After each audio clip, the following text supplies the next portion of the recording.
Good afternoon. Welcome back from the break after 1.5 days of talking about investments and sustainability.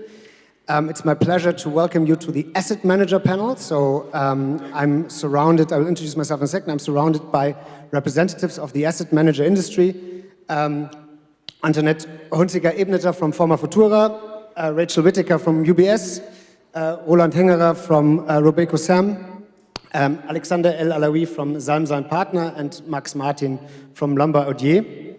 A quick reminder, if during this panel you have questions for us, we are very eager to hear them. Please use the application at the website slido.com or slide.do, and you can send questions, and if you see other people's questions on your phone, you can actually vote on them for them to come up. So if you're using your smartphone, please only use it for this. I would like to introduce myself now quickly. My name is Maximilian Horster. I run ISS Ethics Climate Solutions, which is the climate arm of ISS Institutional Shareholder Services. You might know us in this city under our previous name. We used to be South Pole Group, the financial industry arm of the South Pole Group, and we were acquired by ISS about half a year ago. We basically do three things.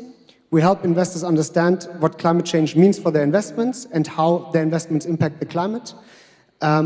We help them measure climate impact and climate risk, and we help them act upon that. And on the acting side, meaning developing low carbon strategies, reporting, what have you, there's one link to the business of ISS that ISS might be known to you as the global leader in providing proxy voting solutions. It is, of course, the link of voting on the topic of climate change when you're a shareholder. We were asked by the organizer as part of this panel, or as part of the conference actually, to bring you bits and pieces of data from our day-to-day work that links to academic research. And so I would like to kick off with this slide quickly that shows you here on the right-hand side the increase in shareholder proposals for reporting on climate change. So you see over the past years, skyrocketing shareholder resolutions, or resolutions from owners of stocks that ask companies that they should report on the topic of climate change. So you would expect a drive to more transparency by companies. This is counterbalanced by other data from our house, which is down here, which shows you that actually between 2015 and 16, so this is data from 2016 reported in 2017, actually the number of companies in the MSCI ACWI that report on climate change dropped. So there's a decrease of companies in the MSCI ACWI that report on climate change. It's actually 81 companies from the MSCI ACWI that don't report in 2016 for 2016 that reported for 2015, and it's actually less, the same picture in the Russell 1000. I'm throwing this out here to those of you who are researchers. We observed this, we haven't figured out why that is. This is kind of my segue to this. So let me introduce my first co-panelist here. Antoinette Hunziker-Ebneter is a founding partner and CEO of Forma Futura, and Forma Futura in this country is of course known as one of the pioneer asset management firms in the area of sustainability. And Antoinette is of course one of the famous names in this space. Antoinette, I would like to hear from you, what type of data or research did you bring to us that links your day-to-day work to climate change and is relevant for academia? Thank you very much for the introductory words. Good afternoon, ladies and gentlemen. It's a new way how we can introduce ourselves. Basically, I decided when I've been 45 that I'm not yet there, that I can only do in my life what I want, but I'm there that what I don't want to do, I will not anymore do. So if there's not enough data, I will not do something. Now, let's see. It should work. Okay. No, sorry. I'll let you jump over this. Sorry? Yeah. So what do I mean now regarding your question? Here you see many companies, the 250 biggest companies, for example, or the 100 biggest companies, for example. Most of them, 63 or 76%, describe the potential impacts, yes, of CO2 emission and of climate change. But only 2% quantify the potential risks in financial terms, and only 2 to 3% model the impacts. So we talk a lot about it, yes, but really to measure it, only a few do. Now, let's have a look. We are here in the city of Zurich. Let's take one of the most important companies here, Zurich Insurance. Climate change is important. Here you see the 7 most important positions of Zurich regarding climate change. If you read them, really they are excellent, they all make sense. Let's have a look at number 5. Disengage and divest from those whose activities are predominantly focused on thermal coal if these companies have no plan to realign their business over time towards a low-carbon future. See our detailed position on thermal coal. We were happy when we were reading that they want to divest. Now, of course, you always have to go into the details, yeah? Into das Kleingedruckte. Now, let's go to the Kleingedruckte. And what do you see here? Divestment is only done when more than 50% of revenues are derived from mining thermal coal or from utility companies that generate more than 50% of their energy from coal. Or divestment is only done when companies have no plan at all to realign their business over time towards a low-carbon future. Are there any such companies? So if you read that, how much divestment will then really be done? Now, we like to read when Zurich is not the only company, when they write, now we invest, yes, in green bonds. Excellent. But at the same time, we analyze how much are they still invested in fossil fuels. And this figure is much, much bigger. But Zurich is not alone, yes.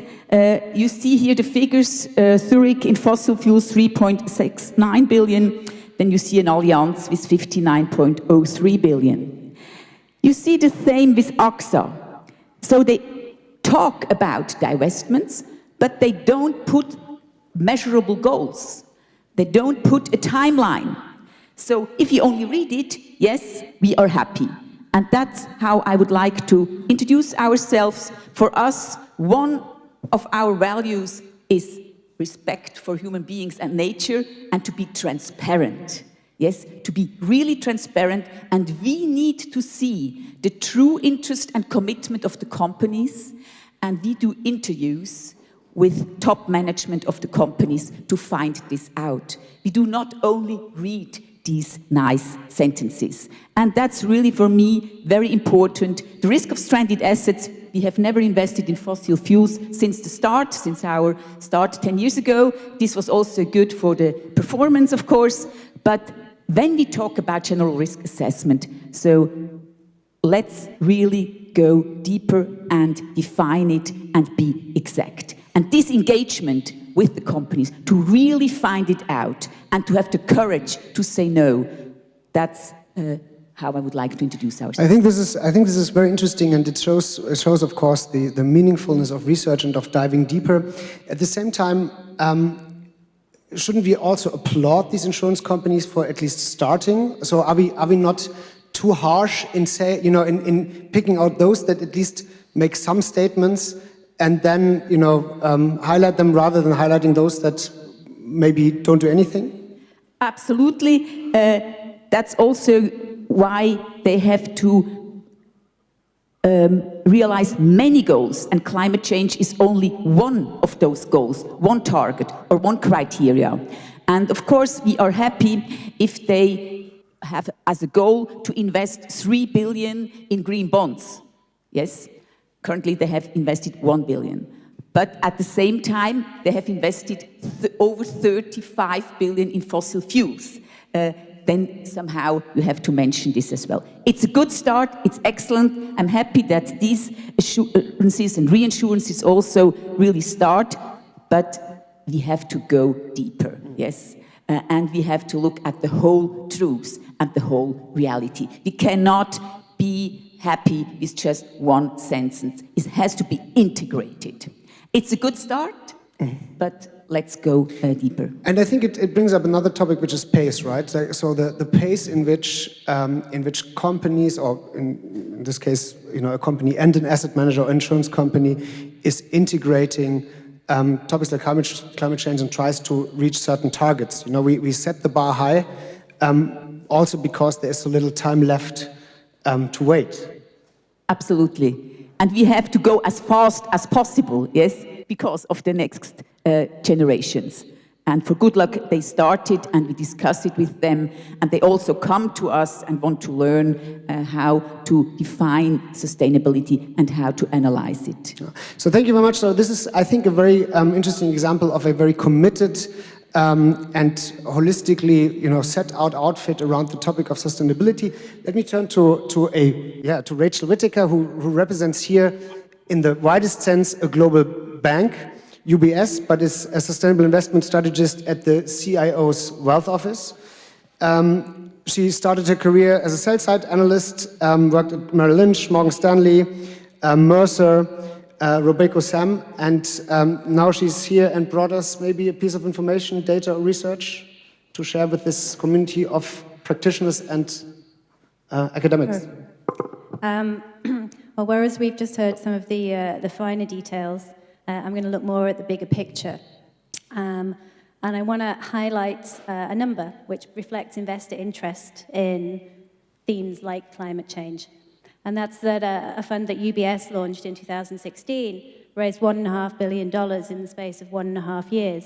Now, even if you're not familiar with the investment industry, that's a huge success for a new fund. And at the cornerstone of that fund were themes that are directly related to climate change. To give you a bit of background, as Max said, I'm a sustainable investment strategist within the Chief Investment Office of UBS Wealth Management, and we're a research unit within the bank. So we set the house view, we devise investment strategies, and my team in particular is looking at sustainable investment themes, of which climate change is really a core one. So UBS has really positioned sustainable investing in general as a key part of the business. And a few years ago, it was part of the part of the bank called UBS and Society, which manages the relationships that UBS has with all of its stakeholders. And a few years ago, it was brought into the main business because we saw increasing interest from our clients in sustainability-related investments from a values-based perspective, but also increasing relevance from a value-driven perspective. And our analysts were identifying investment opportunities that had a clear link to sustainability and especially climate change. So the area where climate change has had the biggest impact on our work is in the thematic space. We have a team of thematic analysts that are looking at issues like clean air, carbon reduction, at energy efficiency, renewable energy, and themes that are indirectly related to climate change, like waste management, recycling, and agriculture. And these themes and all this work behind it was the basis of the investment product that I mentioned earlier. And one of the problems that is often mentioned with sustainable investing is this issue of data. But actually, having been focused on sustainable investing for more than 10 years now, the availability of data has really improved to the point where I don't think that's anymore an excuse for not incorporating factors relating to environmental issues and social issues into your investments. Probably one of the biggest problems that we have now is in cutting through all of the noise in the market about climate change-related investments and social investments, and getting through a lot of the greenwashing to identify the ones that are actually the most impactful and the most relevant. And can I ask you, are you making use of academic research for your day-to-day work already? Do you have links into academia? Yes, absolutely. And in fact, academia is a great source of talent for us, particularly within the Chief Investment Office, because our work is... Please apply. It's often more theoretical than some of the work that's done in the rest of the bank. We're setting the strategies, and then the house view filters down, and it is implemented into products and investment advice and recommendations to the clients. But more so than that, academic research can provide us with the evidence that we need to build new investment products. There's been a lot of research on sustainability-related issues and how they relate to corporate financial performance. What we'd love to see more of is how sustainability performance within companies is linked to investment performance. And from what we've seen, there's much more done on corporate financial performance than on how investment strategies could perform, integrating sustainability characteristics. But even in a practical sense, we are working with universities to promote to develop new research strategies. One example is with one of the leading engagements activist fund managers in the UK, where we've been working with them to develop new engagement programs and to place a PhD candidate to spend 3 years actually sitting within that investment team and tracking and measuring the engagements that the investment team have with companies and trying to measure the difference that they're making in terms of improving companies' performance, both on environmental and social issues.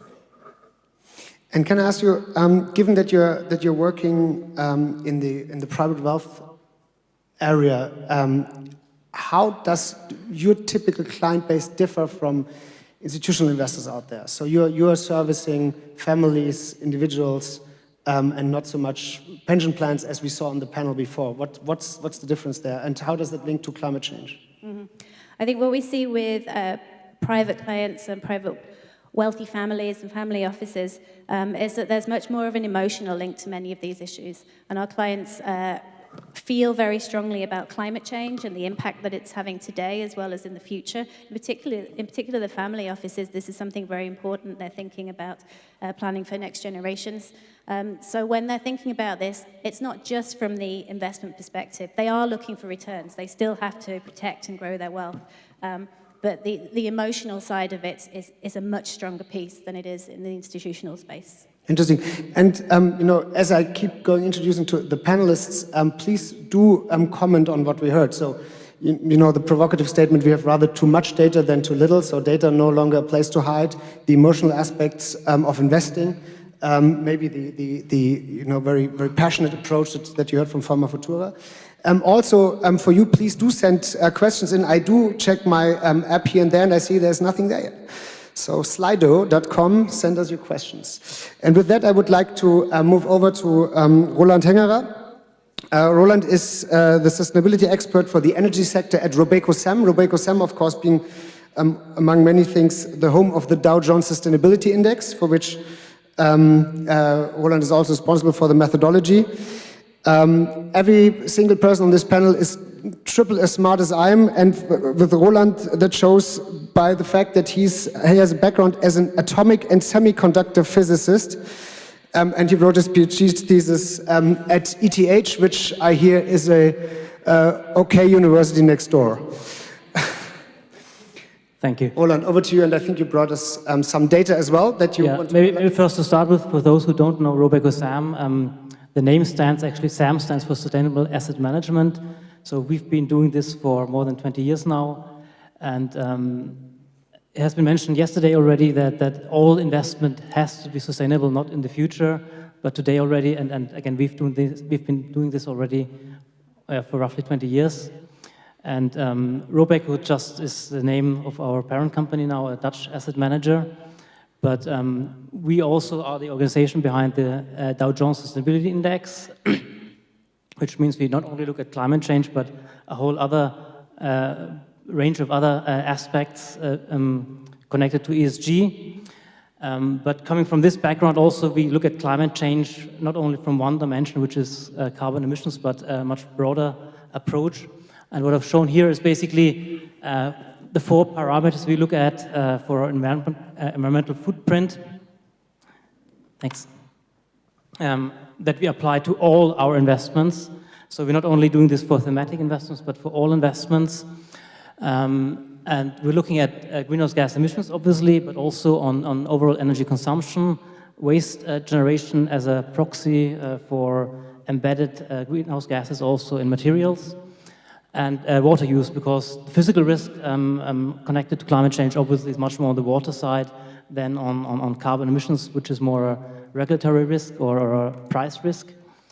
And what I've shown here is basically just the fact that for all those 4 parameters, it basically clusters around a very small number of industries only. So it's the energy, materials, utilities, and transportation sector, which are responsible for more than 80%, which on one hand makes it, of course, very easy to kind of divest from these sectors, but then obviously also divest from complete industries, which we don't want necessarily, because many investors, they have to be invested in the whole economy, and they have to have a limited tracking area. The next slide is basically just quickly showing that because of the database we have here, we can also very clearly see that you can actually focus on very few selected bad companies to actually have a quite big impact already. So if you exclude less than 10% of the worst offenders in each industry, you get already about 1/3 of reduction for all those 4 environmental parameters. So you can actually do quite a lot just by excluding the worst offenders. And another thing that has been mentioned this morning was that especially pension funds sometimes are worried that performance might suffer. What I show here is basically that if you do the backtracking with just a purely passive investment here based on this environmental footprint optimizer, there's no performance sacrifice at all. In contrast, there's even a slight improvement, but just doing this passive kind of overlay to the investments. So, can I ask you, in how far would you say do you approach as a dedicated sustainability asset manager the topic of climate change different than a kind of more traditional asset manager? Well, this is something that just show here. First of all, maybe the difference is we're looking at various aspects, not only at greenhouse gas emissions and not only at scope 1 and scope 2. But what I show here is basically is really the basics that we're doing for all investments across the board. We're doing also much more sophisticated processes for certain products or certain mandates, where we look at asset level, sometimes already embedded greenhouse gases in fossil fuel reserves, for example, or locked-in emissions in generation assets of utilities. So there are a couple of specific things we're doing, I think, much more than other organizations already. But I think that the real difference that differentiates us from the rest is maybe this huge database we have due to the Dow Jones Sustainability Index that we've been doing now for 20 years almost, where we have this huge amount of data that we can look at also for doing all this backtesting that also Rachel was mentioning before, that you have also to show that this is actually material for the investor, so it makes sense also from the investing perspective. On top of that, I think also what differentiates us, that we also do engagement. We have a dedicated engagement team sitting in Rotterdam that looks at companies that are lagging behind, and we are also pushing them to do more. And also the Dow Jones Sustainability Index itself is also a very, very powerful engagement tool because we're basically covering 3,000 biggest companies in the world, and many of them are really, really interested to have a good score. They come to us to learn more how they can improve their score. And just by formulating the questions and asking the right questions, I think we have a big impact already at whole industry sectors. Okay, thank you. I must apologize to you. You did send questions. I just didn't update my my app, so this is good. Keep them coming in and vote them up if you find them interesting. We'll turn to them in a second. Now I'm turning to Alexander El Alaoui. He works as an analyst in the portfolio management of Zalm Zalm & Partner. Zalm Zalm, these are two fish. It's a family-owned boutique specialized in convertible bonds. And he's responsible for developing sustainable investment strategies. It's the only non-Swiss representative, I would say, on the panel, because Zalm Zalm is based outside Frankfurt, where this family is living since, I think, 500 years. So it's an interesting outfit. Alex himself is an interesting person because he's a former activist turned asset manager. among many other things, he is behind or part of this law case that you might be familiar with. I think it's a Peruvian farmer who's suing RWE, I think, for not being able to do farming any longer because of, I think, a melting glacier above his farm. So if you have questions around that, please send them here as well. Alex, we invited you to share a piece of information or data with us that links to academia and climate change. Sure. Hi, everyone. I was working for a small German NGO called Germanwatch, and they produced 2 indices I wanted to share with you. One was the Climate Performance Index, and the other one was, or is still, the Climate Risk Index. I didn't bring slides, but I can send you them. And they've been around for 10 years. They are published at the realm of the COP every year. And what I like about them, first, they're easy to read because they are brought in the form of scorecards. And then the second part I like is that they have a focus on forward-looking indicators. And that sort of links to the work we do at Zamzam with regards to climate, because I still think that publishing climate information on greenhouse gases is relevant, but to some extent it's irrelevant because it looks at past emissions.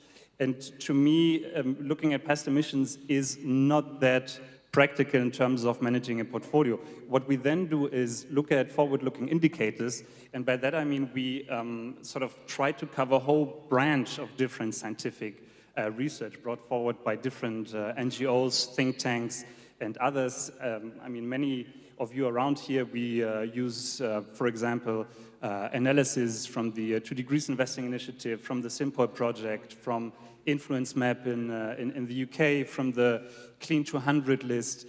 And what those pieces of research share is they look at the future. They don't just look at companies, what they did in the past, but how they go about incorporating climate goals in the future, how they go about rebuilding the business case so to be compatible in, let's say, 20, 30 years. That links to what we do. We set up a climate investment fund in the end of 2016. I think we've been the first one to do so in Germany. It's the first equity fund that tries to align its investment decisions with the Paris goal. And yeah, we've been for 1 year now with this fund. And Alex, I know that an activist turned investor. You are now going through heavy education as well. So let me ask you, with all the academics in the room, do you think that climate change consideration runs against conventional portfolio theory, as you're currently diving into? Right. I mean, as you know, there's this concept of information ratio. What I like about it is that it's basically the fundamental law of active management, which is you have to place a huge number of bets that will turn out to be winners, right? So everyone who works for an active investor wants to compete with the benchmark, wants to outperform it. And by placing bets, you have to think about climate change, because I think betting against climate change is eventually betting against the laws of physics. And to me, that isn't the most smart thing to do. So in a sense, when you are an investor with a long-term horizon, let's say 20, 30 years or even less, then you basically need to look at companies, and you need to be a stock picker, and you need to assess whether this company can produce cash flows in the future. I mean, this is the essential part of investor, right? And many of the companies that have been sued, for example, on grounds of climate change, or that have been put under pressure by political regulation, they had the problem of producing cash flow. One example would be, I think it was Motorola. They were hit by this typhoon Haiyan, I think in 2013 it was, when this typhoon hampered basically the capacity to produce the mobiles they wanted to sell. So this had a cash flow implication. And to me, climate change, or incorporating climate change in investment decision, is pure logic. Thank you. So I think a very interesting perspective here, and continuing with interesting perspectives, I'd like to introduce Max Martin, furthest left. He's Lombard Odier's global head of philanthropy, and he is actually an interesting example, I think, for this session, because he's kind of walking between the two worlds of practitioner and academia for his entire career. He's the founder I think, the first university course on social entrepreneurship. He has studied at quite a few universities, Indiana, Harvard, Hamburg. He holds degrees from there. He's lecturing on the topic of impact investing. He has his own firm in this area. He writes books about it, and he is, and I find that particularly interesting, on the advisory board of the Emmy Award-winning series on climate change, Years of Living Dangerously, produced by James Cameron and Arnold Schwarzenegger. Max, thanks for being here. I think your role is an interesting one because you have kind of this high-level overview within a typical Swiss private bank, an old Swiss private bank. What piece of data did you bring us? Please introduce yourself. So first of all, pleasure to be here. Thanks for having us. Also, thanks for having us, Lombard Odier. You know, Max asked me to bring a piece of data that would surprise me. And I have one no data piece, which surprises me because it's important, and one that is one, so I hope I can bring both. Please do. So I don't know if you know the Goalkeepers initiative that was initiated by the Gates Foundation to actually create basically data on 18 data points that relate to health and well-being, but of course they're also related to climate one way or the other. And the folks at Gates found that on volumetric production of agricultural labor, they couldn't find any data that they could actually use. And the answer of Gates is the typical one. You say, well, if you can't find it, pay someone to come up with it, which is what they're now doing. For us, that's relevant because we're working, among other things, on an SRI fund that operationalizes the SDGs. But that's kind of scary, I think. So I would take some issue with the previous view that we have all the data. No, we do not have all the data. We have a lot of data, and we have a lot of data on optimizing the business processes of companies. But the next game here now is the direct impact. What are companies doing to improve the state of the world and to help fix the mother of all problems, which is climate change? So that is the non-data piece. The data piece that's more directly relevant, I think, for our firm, for Lombard Odier, is it's really interesting. The CFA, runs a survey every year. And in the CFA survey, they actually had 1,588 answers. And 27% said they never use ESG information to pick any stocks. And then you had, of the 70%, roughly 50% said, well, we do it sometimes when it's convenient. And of course, that means about a third actually incorporate systematically ESG information. And that brings me back to the firm. Of course, that's kind of important, right? We spend a lot of time, of course, we have a data platform as well as our colleagues and friends, to make sure that our portfolio managers understand it, see value in it, apply it when they look at valuations and pick stocks. Because if you cannot systematically incorporate extra financial information, I think then it becomes theoretical. I could also talk about a green bond fund we launched, but I'll leave it to Max. No, I see some movement at the right end of the panel. Yeah, I just wanted also to maybe add something to the data issue. I mean, I fully agree with Rachel that I think there's enough data out there already to act. So it shouldn't be an excuse not to act anymore because there's too less data there. But also I would agree with you that there's still so much data that we don't have and so much bad data out there. If you look also at the numbers, even for greenhouse gas emissions, which is, I think, one of the best data we can get in the ESG space. If you look at the coverage of companies, I mean, many investors don't even look at the coverage, they just take the data that the company is publishing, but sometimes the coverage is really low, and obviously then you don't really see what the company is emitting. That's the one thing. The other thing I want to say is also another piece of surprising information I also wanted to mention.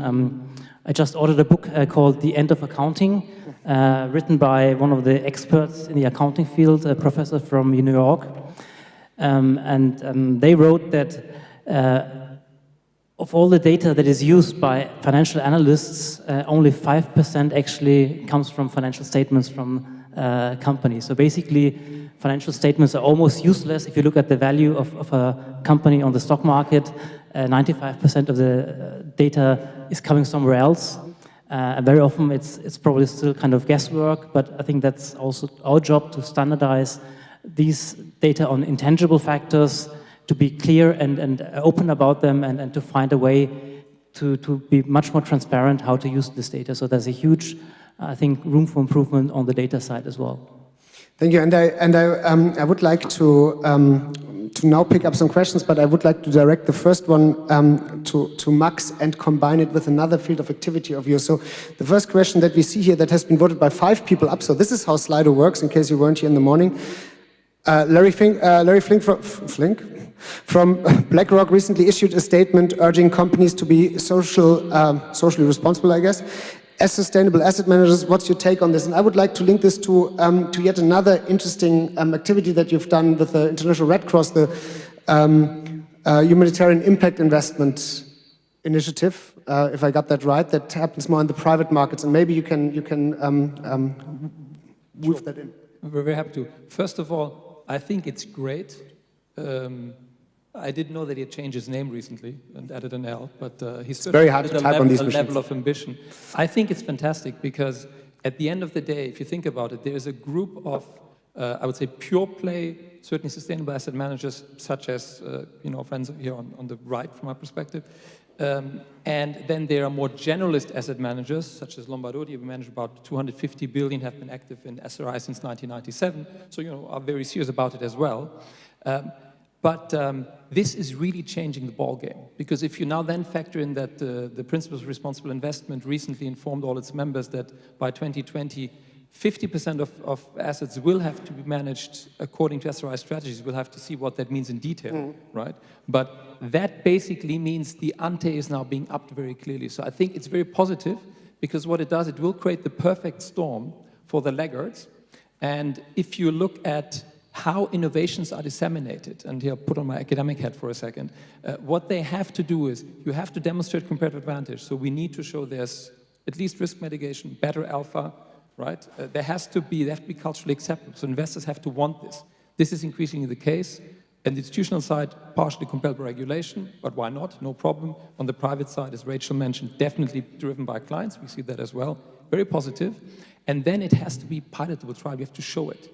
And I think there's been enough evidence now that it can be done, because otherwise a player such as BlackRock would never do this. So I see it really as a statement that this space has arrived. Certainly, I would say on the public market side. If I reflect on the work we do in private markets with ICRC, for example, I think a lot of work remains to be done, including on, say, climate-related issues. We recently issued a private debt transaction with ICRC where we fund 3 centers for basically physically impaired victims of conflict in 3 African countries. We will increase the productivity of the reinsertion by 80%, and if that happens, they make money, the investors. If it doesn't, well, too bad, but there's a lot of work that's gone into it. It's a social impact bond type model, so the outcome funders are, for example, the government of Switzerland, Belgium, UK, etc., etc.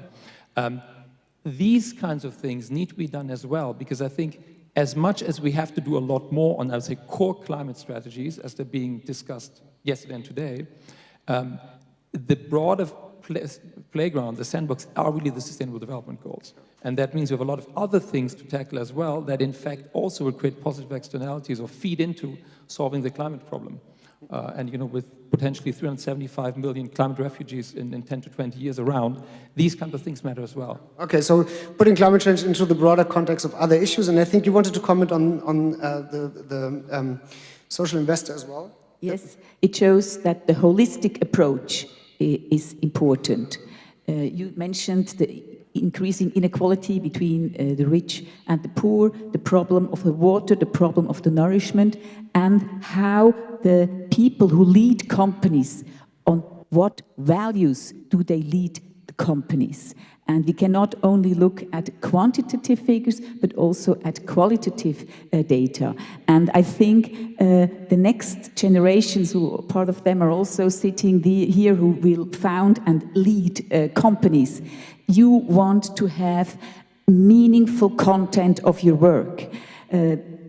CEOs of large companies tell me only if they can give you answers, convincing answers to their questions regarding also social responsibility, you will go to work to those companies. So this is key in the future, and I see that also investors want to be able to invest in a meaningful way. So I'm really happy that such a person like Larry Fink starts to talk about these issues as well. And we have to come up with really holistic models and approaches. Let me. I see that you're to say something, but let me quickly pick up, and maybe you want to answer to that as well. I see two questions that go into a similar direction. One is by Florian Heb. There's a lot of progress in footprints of portfolios, but how can we assess whether an investment actually has influence on the companies invested in? And the other one is was further down. If you could go back, Victor, so that I just see it.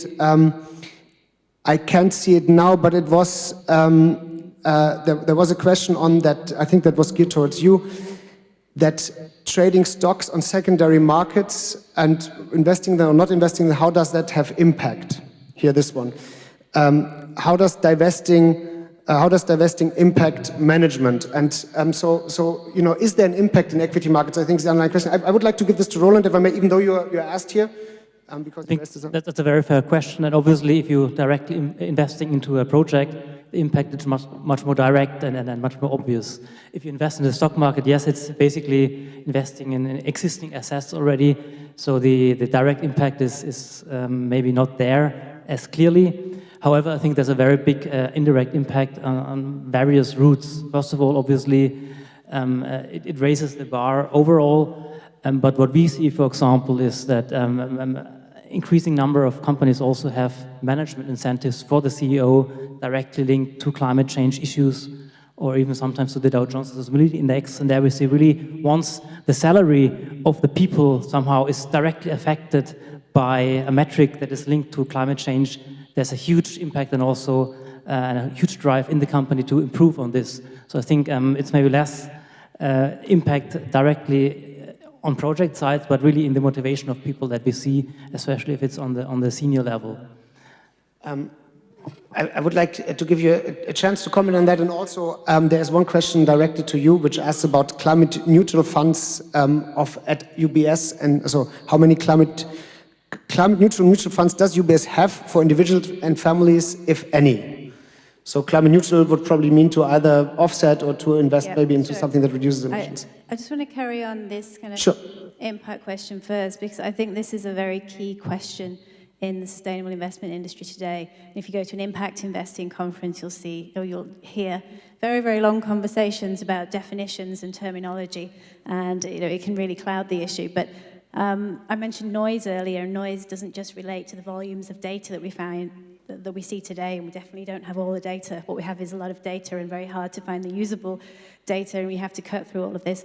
What we've seen with the very rapid growth in the sustainable investment industry is lots and lots of new products, and everything is labeled and marketed, but there's very little consistency between them, and it can be very difficult for investors to know which kind of investments are truly impactful in a way that gives some kind of additional benefit, which is typically, at least in the UBS definition, and impact investing is generally only found in private markets because of the nature of additionality and being able to verify that your investment is actually having a positive benefit.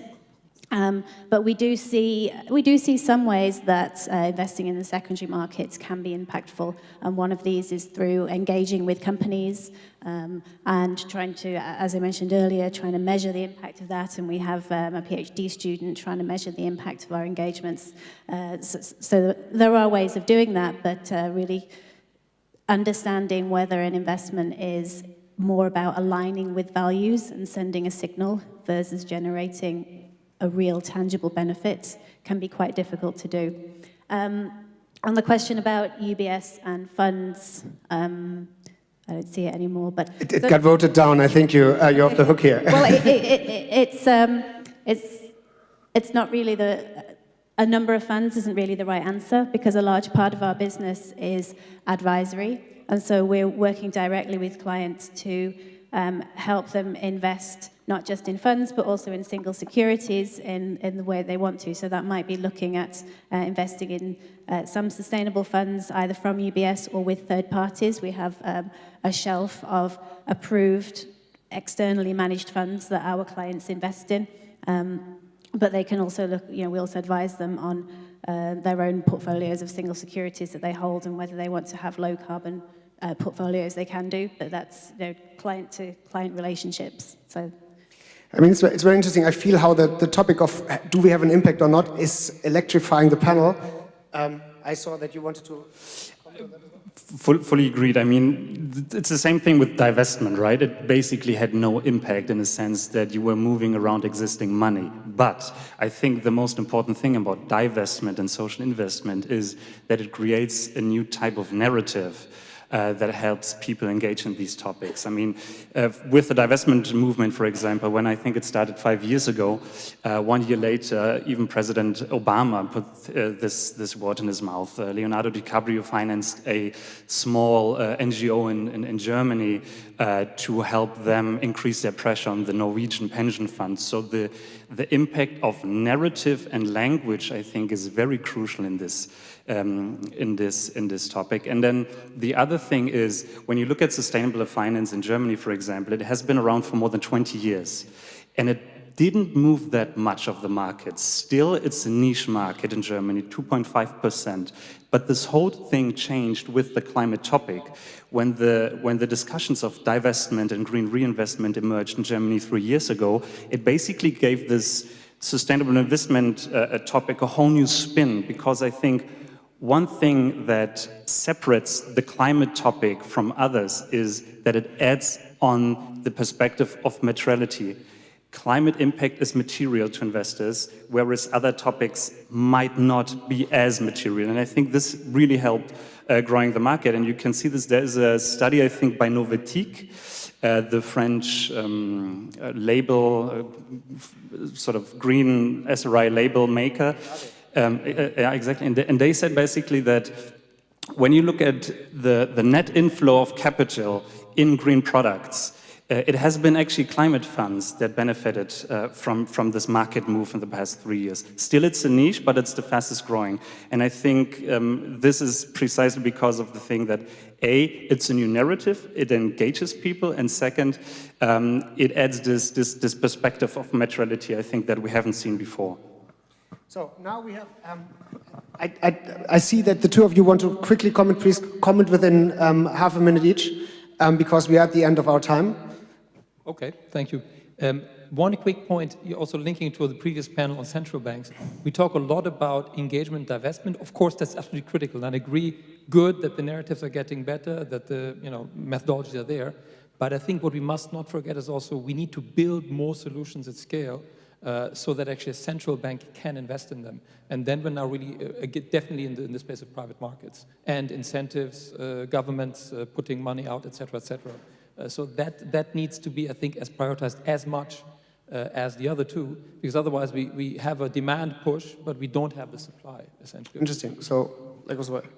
We can see that in those countries where we have sustainable investment very well developed, also in secondary markets, that there, for example, the pension funds have been asking for many years for sustainable criteria and invest like that in those countries there are more companies leading in a sustainable way.